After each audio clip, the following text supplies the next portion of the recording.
और सीधा चलेंगे देहरादून, जहां पर all India oil sector meet कार्यक्रम में जो है पुष्कर सिंह धामी पहुंचे हुए हैं। क्या कुछ कह रहे हैं, सुन लेते हैं। ये उसका एक मापक होता है। ये क्षेत्र न केवल औद्योगिक विकास का आधार है, बल्कि राष्ट्रीय समृद्धि और सामाजिक प्रगति का भी प्रमुख स्रोत है। देश की सीमाओं की सुरक्षा से लेकर किसानों के खेत खलिहान विकास परियोजना से लेकर हमारी दैनिक आवश्यकताओं की पूर्ति तक प्रत्येक क्षेत्र में ईंधन की आवश्यकता अत्यंत महत्वपूर्ण है। ये वो शक्ति है जो राष्ट्र के प्रत्येक इंजन को गतिमान रखती है, गति देने का काम करती है, ग्रोथ के इंजन को गति देने का काम करती है।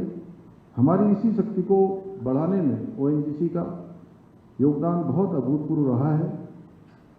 देश में कच्चे तेल के कुल उत्पादन का लगभग 70% और प्राकृतिक गैस उत्पादन का 84% योगदान देकर ओएनजीसी भारत की ऊर्जा सुरक्षा में आज बहुत अत्यंत महत्वपूर्ण भूमिका निभा रहा है।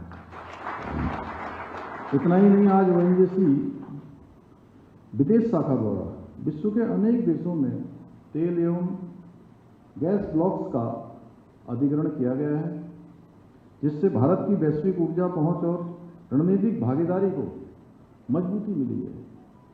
और हमारे प्रधानमंत्री श्री नरेंद्र मोदी जी के देश के प्रधानमंत्री बनने के बाद हमारी हर क्षेत्र में साख बढ़ी है, वैश्विक पहचान बढ़ी है, पूरी दुनिया के अंदर हमारी स्वीकार्यता बढ़ी है।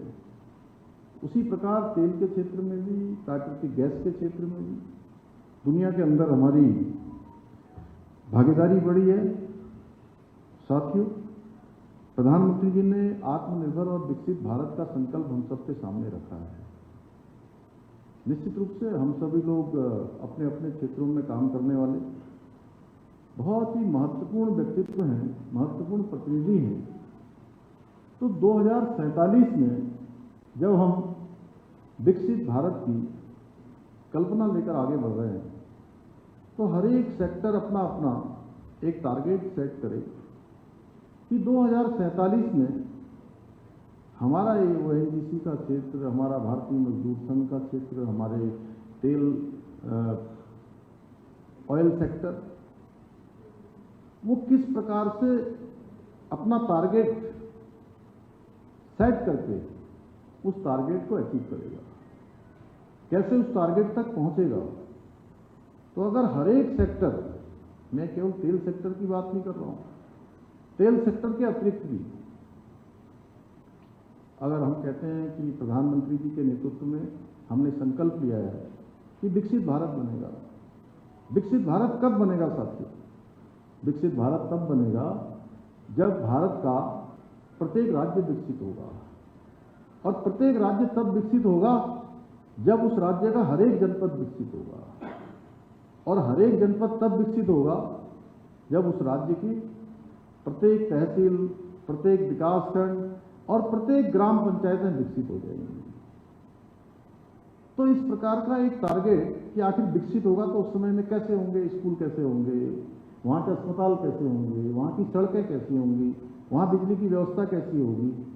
और इस तेल के क्षेत्र में हम जो अनुसंधान कर रहे हैं, रिसर्च कर रहे हैं, साइंस एंड टेक्नोलॉजी का हम उपयोग कर रहे हैं, तो हमारा उस समय का स्तर क्या होगा, उस समय हमारी वर्किंग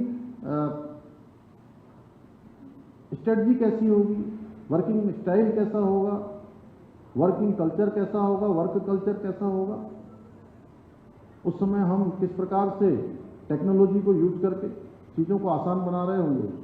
तो एक लक्ष्य लेकर अगर हम आगे बढ़ेंगे तो मैं समझता हूँ कि हम इस क्षेत्र में भी जो है आत्मनिर्भर बन जाएंगे, विकसित भारत के संकल्प को पूरा करने में अपना योगदान देंगे।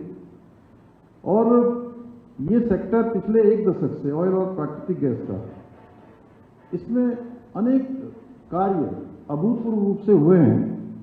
आज वन नेशन वन ग्रिड के अंतर्गत राष्ट्रीय गैस पाइपलाइन नेटवर्क का विस्तार किया जा रहा है। आज जहां एक और देश में गैस आधारित अर्थव्यवस्था को बढ़ावा देने के लिए उसका विस्तार किया जा रहा है, वहीं सिटी गैस डिस्ट्रीब्यूशन नेटवर्क को लगातार डेवलप किया जा रहा है, उसको विस्तार दिया जा रहा है